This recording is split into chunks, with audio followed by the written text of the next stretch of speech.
Hello everyone, ItzzDivinity here, and with a new episode of my series called Fire Mage Approach To. In this episode, I'm going over Sunking Salvation on Heroic difficulty.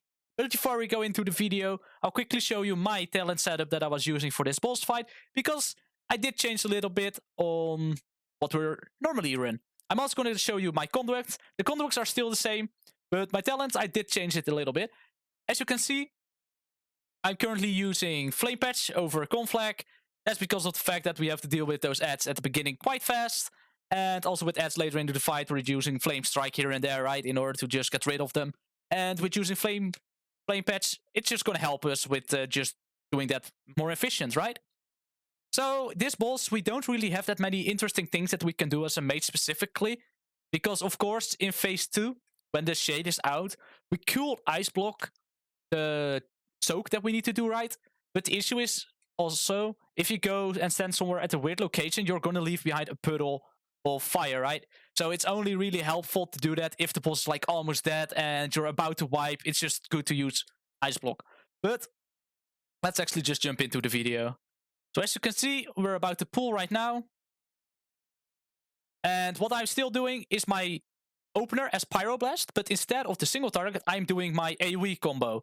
So as you can see, I'm using Flame Strike, getting 2 stacks of Infernal Cascade, going into a hot streak, using my shifting power in order to, just maximize the amount of AoE damage that we can do.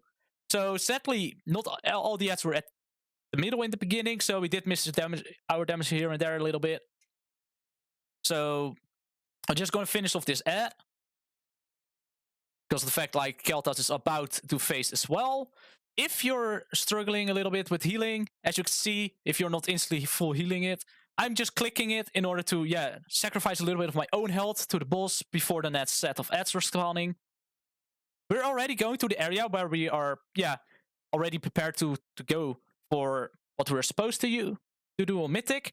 As you can see, we still managed to get an ad, so we are just gonna, still focus the Shade, even though there's an ad alive, right? Because the Shade just needs to die at a certain timing, so we don't screw everything over. So we're going to use Phoenix Flames here and there to spread out our ignites. I only do this the moment I actually had a few crits here and there in a row. So the Shade despawns again at 45% HP. And this Ember Blast, we help always soak it. And as you can see, the boss is already facing again. So as you can see, this boss fight is actually going really fast, right? Like there's not a whole lot going on about. So we actually are holding our combustion because we know there's about to come another set of ads, right? And we kind of just want our combustion for that, since we didn't manage to do it on the Shade. Normally, I recommend if your DPS is slower, I'm just quickly going to pause it. If your run is going slower than compared to on what we are doing, right? I would recommend to use your second combustion on the Shade that was just upright.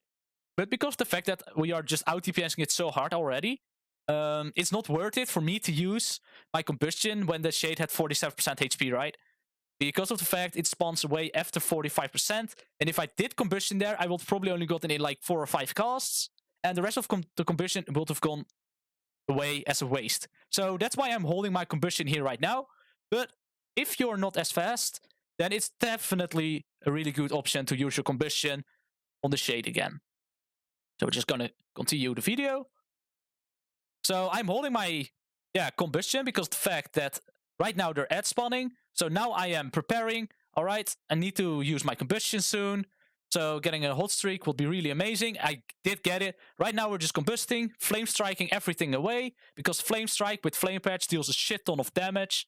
And we're using shifting power because of the fact shifting power is also counted towards Infernal Cascade. Like if you use shifting power during combustion, the Infernal Cascade buff also counts for your shifting power because it's all damage done during your combustion, right? So what we're going to do now, instantly focus on the Soul Infusers. Whenever Soul Infusers spawn, they have to die no matter what. You cannot leave them up. So we're using a Flame Strike in order to slow them. Since you are able to slow them, and since we're using Flame Patch, it's also being applying a slow, which is just really amazing, in my opinion. So everything is dead now. And we're just back on focusing the Rockbound Vanquisher. if there's not a lot to do during this phase, you can also always click on those lanterns, because that's going to help out and heal the Kel'Thas that needs healing, right? So since we got a new set of ads just before the Shade, we were like, okay, just Bloodlust here and cleave everything away. That's why I'm also using all of my boss streaks on Flame Strikes, right? To just get rid of all the ads. I am instantly using my Combustion here as well, but I actually want to see, because I didn't check it, if I actually got the 5 stacks on Fever Incantation before we started my Combustion, right? Because that's something I really need to learn more, and I keep forgetting about, is getting 5 stacks of Fevered Incantation before I use my Combustion. So just gonna quickly pause, go back, I mean. So 2 stacks, 3 stacks, no.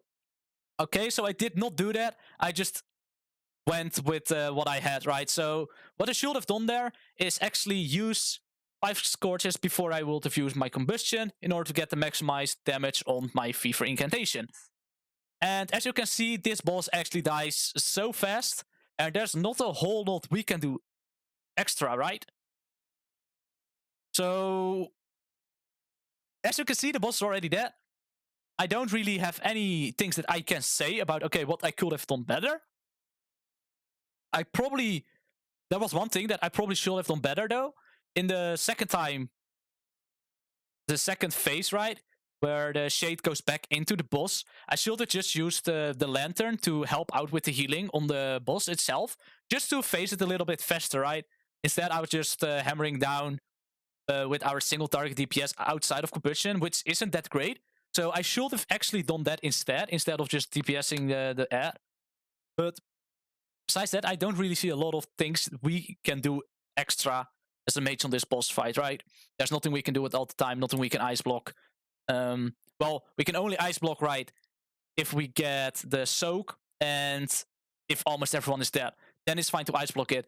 But you cannot go all the way out to like Africa, then use ice block in order to deal with that soak, because the fact it's going to leave behind a puddle of fire on the ground, and that's eventually is going to screw up your own raid. So that's something to keep in mind, right? Whenever you get it and you think, oh, I'm going to ice block it. But anyway, I want to thank you all for watching this episode. As you can see, there wasn't a whole lot I could actually talk about during this boss. Just the fact that it's just a really fast-paced boss, there's not a whole lot of things that we can do. But yeah, I want to say thank you all for watching. If you liked it, or just enjoyed it, or you learned something out of it, please leave a like or subscribe. It would really help me out a lot. You can also catch me live on twitch.tv/ItzzDivinity. I'm live streaming there almost every single night at the moment, especially because of the fact that we're doing Mythic Plus, PvP, or raiding, right? But yeah, I want to thank you all for watching, and have a very good day or night. Who knows? Bye-bye.